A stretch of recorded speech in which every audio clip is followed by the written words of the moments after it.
அதே anesthesially we go into the picture and place the tubes there. Tube போடுறப்போ it will be the pain இருக்காது. Pain remove பண்றப்போ it will be only ஒரு pain killer மட்டும் கொடுத்து we can take the tubes off.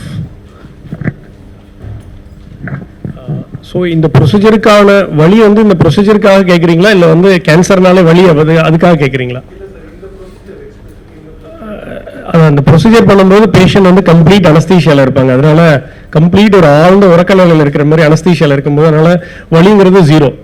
அது மாதிரி tubes வந்து பார்த்தீங்கன்னா டைம் வந்து ரொம்ப ஷார்ட், 2 நாள் தான். 2 நாளில் முடிஞ்சிடும். சர்ஜரி முடிஞ்சு அடுத்த 2 நாளில் ரேடியேஷன் 2 நாளில் முடிஞ்சிடும். ஈவினிங் வந்து முடிச்ச உடனே கத்தீட்டஸை ஜஸ்ட் ரிமூவ் பண்ணிவிட்டு அனுப்பிச்சிடலாம் வீட்டுக்கு. ஸோ அதே மாதிரி தான் பேஷண்ட்டை பண்ணியிருக்கோம். இப்போ ஃபஸ்ட்டு விசிட்டு வந்துட்டாங்க, புண்ணெல்லாம் நல்லா ஆறி இருக்குது. ஸோ பெயின் அப்படிங்கிறது வந்து ரொம்ப மினிமல் ஃபேக்டராக தான் இருக்கும். அது one of the advantage for this patient. And cosmesis, sir சொன்ன மாதிரி காஸ்மோசிஸ் இவங்கெல்லாம் லாங் டேர்ம் சர்வைவர்ஸ். இப்போல்லாம் வந்து நம்ம வந்து கடந்த 10-20 வருஷத்தில் பார்த்தீங்கன்னா நிறைய லாங் டேர்ம் சர்வைவர்ஸை பார்க்க ஆரம்பிச்சிட்டோம். அவங்களுக்கு காஸ்மெட்டிக்காகவும் ஃபங்க்ஷனலாகவும் எப்படி இருக்குது அப்படிங்கிறது தான் வந்து இப்போ வந்து நம்ம கேன்சரை கண்ட்ரோல் பண்ணுறது இல்லாமல் காஸ்மோசிஸை நோக்கியும் போகிறோம். ப்ளஸ் ஃபங்க்ஷனல், அதோட ஃபங்க்ஷனை பற்றியும் இது பண்ணுறோம் நம்ம. அதான் முக்கியமாக இதில் இன்டர்ஸ்டிஷியல் பிரேக்கி தெரப்பியோட ஒரு அட்வான்டேஜ் இது.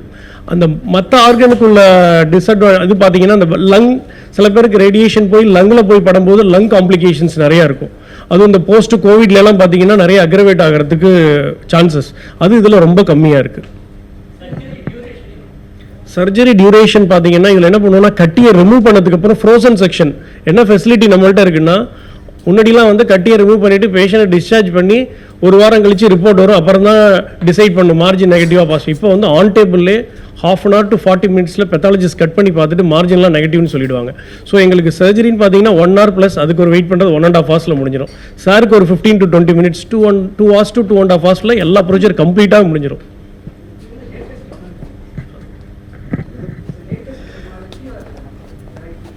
It's a latest technology, but this has been done almost at least a couple of decades. That time was with planar implants. Planar implant means only one plane. People we have the geometry, and in the geometry, triangular geometry, square geometry, adike tapla discipline with there. That is the advancement in terms of the earliest one.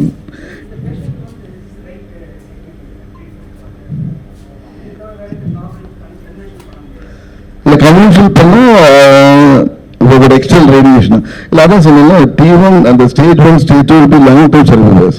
இப்போ அதில் வந்து external radiation ஒரு 75%, 25% is called boost பிரேக்கிதெரப்பி. அது பண்ணீங்கன்னா தென் தி fibrosis அந்த hyper pigmentation அதெல்லாம் குறையும். Long term long term side effects எதுவும் இருக்காது. ஃபைப்ரோசிஸ்ங்கிறது கல் மாதிரி வரும். It can be painful also later stage.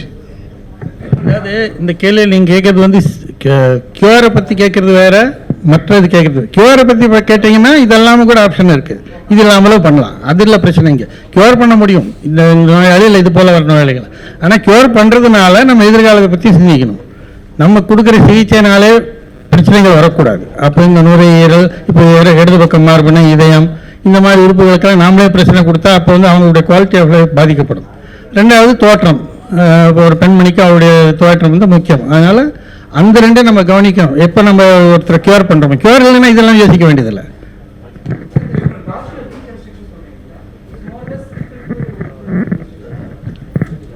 Reconstruction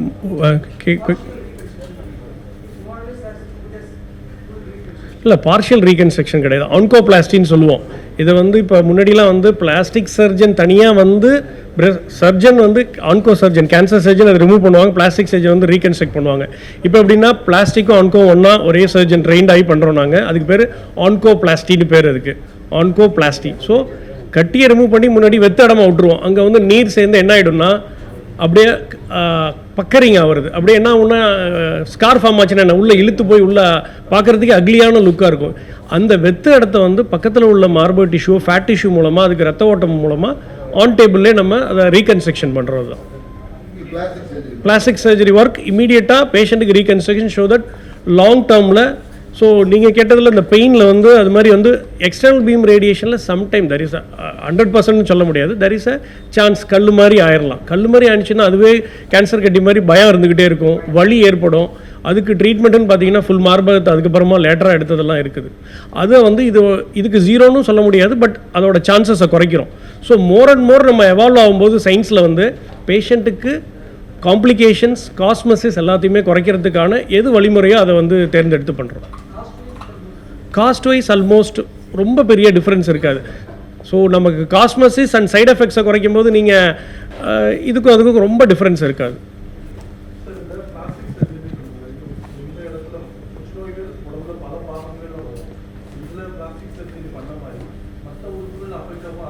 S பண்ணலாம். எங்கே மேடம் இப்போ வாய் புற்றுநோய் கட்டியிருக்குன்னா தாடை எடுத்துறோன்னா கால்லேருந்து எலும்போட சேர்த்து சதையை எடுத்து வச்சு ரீகன்ஸ்ட்ரக்ஷன். எந்த உடம்புல எங்கே கேன்சர் இருந்தாலும் அதுக்கான ரீகன்ஸ்ட்ரக்ஷன் நம்ம பண்ண முடியும்.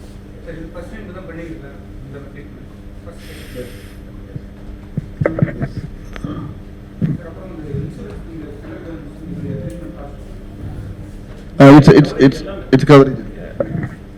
So it's a treatment. Radiation ஒரு ட்ரீட்மெண்ட், கீமோ ஒரு ட்ரீட்மெண்ட், இது எல்லாமே இதில் கவர் ஆகும்.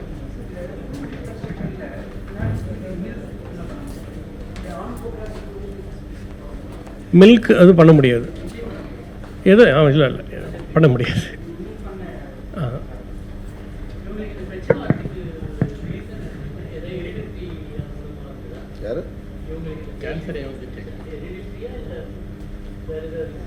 அது ஈட்டியாவது நம்ம சொல்ல முடியாது.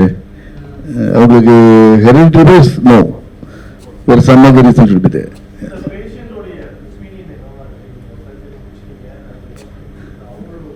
They're feeling good. Yeah, what we told them is, வெறுமனா எக்ஸ்டென்ட் ரேடியேஷன் கொடுத்தோம்னா the chances they will be cured out of this disease. இப்போ long term survivor, long term survivor இருக்கிறப்ப ப்ராப்ளம் இருக்கக்கூடாது, லாங் டேர்ம் சைட் எஃபெக்ட் இருக்கக்கூடாதுனால இந்த treatment கொடுக்குறோன்னு சொல்லி மட்டும் சொன்னோம். they accepted it and they're very happy. And நீங்கள் இன்சூரன்ஸ் கேட்டீங்கன்னா, இன்சூரன்ஸ் வந்து இட்ஸ் அவைலபிள் அஸ் brachytherapy அப்படின்னு it's accepted. brachytherapy different types are there. This brachytherapy is also one of them.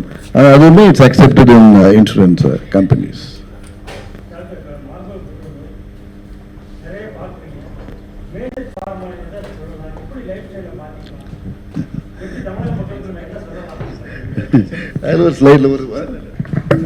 மார்பக புற்றுநோய் சார் 90% வந்து வாழ்க்கை முறை சார்ந்தது, ஒரு 10% பரம்பரையாக வருது.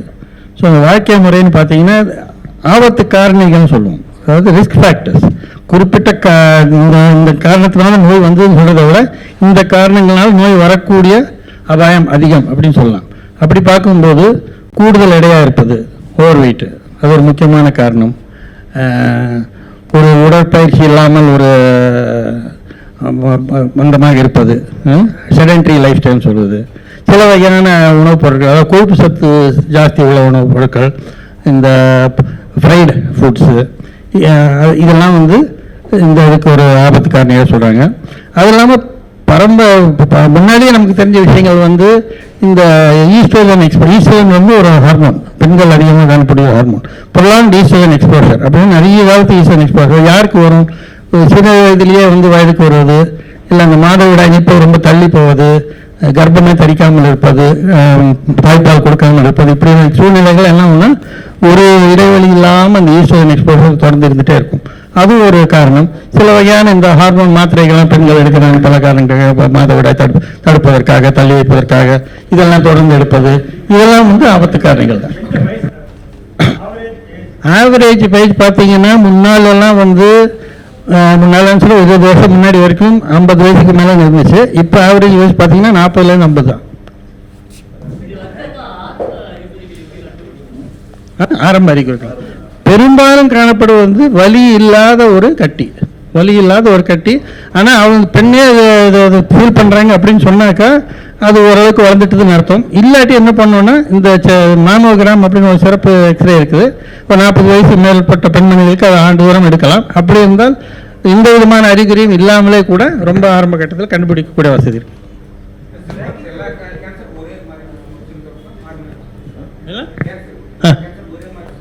அப்படி கிடையாது சார். அதாவது கேன்சருக்குன்னு தனியாக ஆக்சுவலாக சிம்டமே கிடையாது. எல்லா அறிகுறிகளும் வந்து உறுப்பை சார்ந்த அறிகுறிகள். இப்போ நீங்கள் நுரையீரல் எடுத்துக்கிட்டிங்கன்னா, நுரையீரலில் வந்து அடிபட்டாலும் சரி, இல்லை ஒரு பாக்டீரியா கிருமியால் ஒரு பாதகம் ஏற்பட்டாலும் சரி, புற்றுநோய் வந்தாலும் சரி, நுரையீரலை பொறுத்த மட்டும் அதால் 3 அறிகுறிகள் தான் காட்ட முடியும். ஒன்று மூச்சு வாங்குவதில் கஷ்டம், இல்லாட்டி இருமல், இல்லாட்டி வலி. ஸோ இதை மட்டும் வச்சு நம்மளால் இது புற்றுநோய் தான் சொல்ல முடியாது. இதே நீங்கள் எந்த உறுப்பை பற்றி பேசினாலும் இதே மாதிரி சொல்லலாம். இப்போ இறைப்பை எடுத்துக்கிட்டால் வாந்தி எடுக்கலாம், வலிக்கலாம், அந்த மாதிரி. ஸோ அறிகுறிகள்னு பார்க்கும்போது தொடர்ந்து இருக்கும் அறிகுறிகள் அப்படின்னு சொன்னால் 3-4 வாரங்களுக்கு மேல் தொடர்ந்து ஒரு அறிகுறி இருக்குது, உங்கள் இப்போ குரல் மாற்றுதல் இருக்குது, 4 வாரத்தில் சரியாகலை அப்படின்னா நிச்சயமாக புற்றுநோய் இருக்கலாம் அப்படி சிந்திக்கலாம். அதுக்காக புற்றுநோய் நிச்சயமாக சொல்ல முடியாது. பட் தொடர்ந்து இருக்கும் அறிகுறிகள் எந்த உறுப்பை சார்ந்ததாக இருக்கலாம், என்ன வேணா இருக்கலாம். காரணம் இல்லாமல் எடை குறைதல், ஒரு காரணம் இல்லாமல் ஒரு ஜுரம் வந்து கொண்டே இருப்பது, இது போல உறுப்பு சாராத அறிகுறிகள் கூட இருக்கலாம். ஆனால் தொடர்ந்து இருக்கும்போது இது புற்றுநோயா என்று நாம் வந்து அதை பரிசோதித்து பார்த்துக்கொள்வது நல்லது. ஏன்னால் இப்போ நீங்கள் பார்த்தீங்கன்னா இப்போ சென்னையில் எடுத்துக்கிட்டிங்கன்னா சராசரியாக அறிகுறிகள் எத்தனை மாதமாக இருக்குதுன்னு ஒரு நோயாளிகிட்ட கேட்டால் 6 மாதம் சொல்லுவாங்க. அப்போ அது தவறு. அந்த 6 மாதம் தள்ளி வைக்கக்கூடாது. எப்போ ஒரு 3-4 வாரம் தொடர்ந்து இருக்குதோ ஒரு தகுந்த ஒரு மருத்துவர்கிட்ட போய் அதை செக்அப் பண்ணிக்கிட்டு நல்லது.